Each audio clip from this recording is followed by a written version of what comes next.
नमस्कार किसान भाइयों गन्ना पेड़ी में इस समय सोच समझकर हमें उर्वरकों का प्रयोग करना है, क्योंकि यह वह समय आ गया है जब गन्ना बढ़वार तेज़ी के साथ शुरू करता है और उसमें नई नई पोरियां बनना शुरू हो जाती हैं। और जब भी गन्ना बढ़वार शुरू करता है तब वह नरमा जाता है और नरमाने के कारण ही उसमें रोग लगने के चांस ज़्यादा हो जाते हैं। तो हमें इसी बात को ध्यान में रखकर आगे बढ़ना है। यदि गन्ना पेड़ी पर पीलापन है तो हमें विशेष रूप से किन उर्वरकों का प्रयोग करना है, इन सब की जानकारी मैं आपको आज की वीडियो में देने वाला हूं।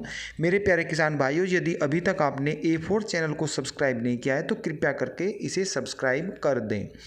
किसान भाइयों, यदि आपकी गन्ना पेड़ी पर पीलापन ज़्यादा है तो उसमें हमें यूरिया का प्रयोग 50 केजी पर एकड़ के हिसाब से लगाना है। इससे ज़्यादा हमें उसमें यूरिया नहीं लगाना है, क्योंकि यूरिया एक ऐसा खाद है वो गन्ना पौधे में या पेड़ी में तुरंत लगता है, तुरंत रिजल्ट देता है और जिसके कारण गन्ना पौधे में नरमाट आ जाता है। और इसी कारण से यूरिया की मात्रा यदि हम ज़्यादा लगा देते हैं तो उसमें रोग लगने की संभावना ज़्यादा हो जाती है। किसान भाइयों, यदि गन्ना पेड़ी में पीलापन ज़्यादा है तो फिर आप 50 केजी यूरिया लीजिए, 10 केजी मैग्नीशियम लीजिए।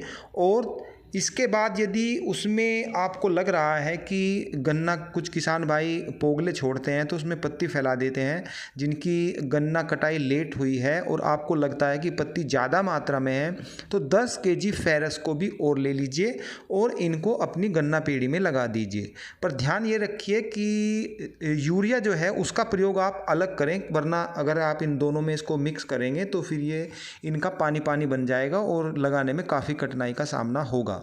एक बात का और भी ध्यान रखें, मैग्नीशियम जब भी प्रयोग करें तो तापमान 40 डिग्री से कम रहना चाहिए, वरना इससे पत्तियाँ थोड़ी ऐंठ जाती हैं, उसमें झुलसपन आ जाता है। तो इस बात का भी आप ध्यान रखें और उसके लगाने के बाद 2 पानी आप जल्दी जल्दी लगाएं, इस बात का भी आप ख्याल रखें। तो ये रिजल्ट बहुत ही अच्छा देंगे, क्योंकि ये जो मैग्नीशियम है इससे भी कलर अच्छा आता है और जो ये मैंने फेरस बताया है इससे भी बहुत अच्छा रिजल्ट आएगा, क्योंकि ये पत्ती को गलाता है, उसका खाद बनाता है। तो दोनों ही खाद ऐसे हैं, यदि आप इनका प्रयोग करते हैं तो गन्ना पेड़ी पर काली पालिश सी हो जाती है, पत्तियां चौड़ी हो जाती हैं और बढ़वार तेजी के साथ होती है और उसका पीलापन भी दूर हो जाता है। तो एक बात तो हो गई ये।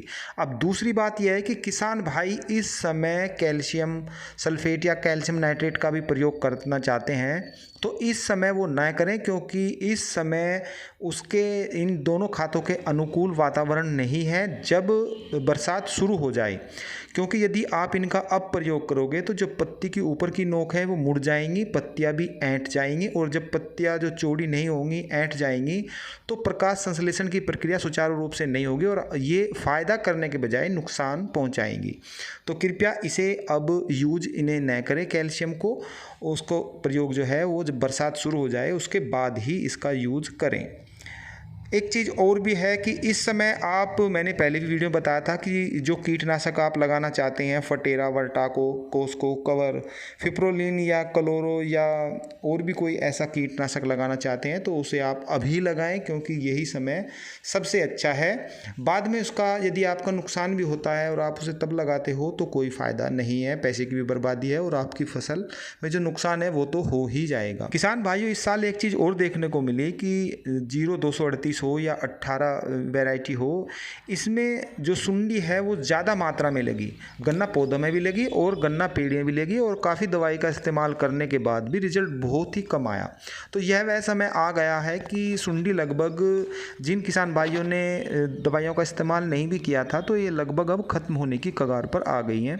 तो इसमें आप ज़्यादा फिक्र करने की ज़रूरत नहीं है, ये अब एकदम से ख़त्म होगी। लेकिन जो दवाई मैंने बताई है जो आपको लगानी है वो उनका प्रयोग आप कर लें तो वो आगे नहीं बढ़ेगी और जो थोड़ी बहुत किसी के खेत में बच भी रही है किसान भाइयों के, वो भी ख़त्म हो जाएगी।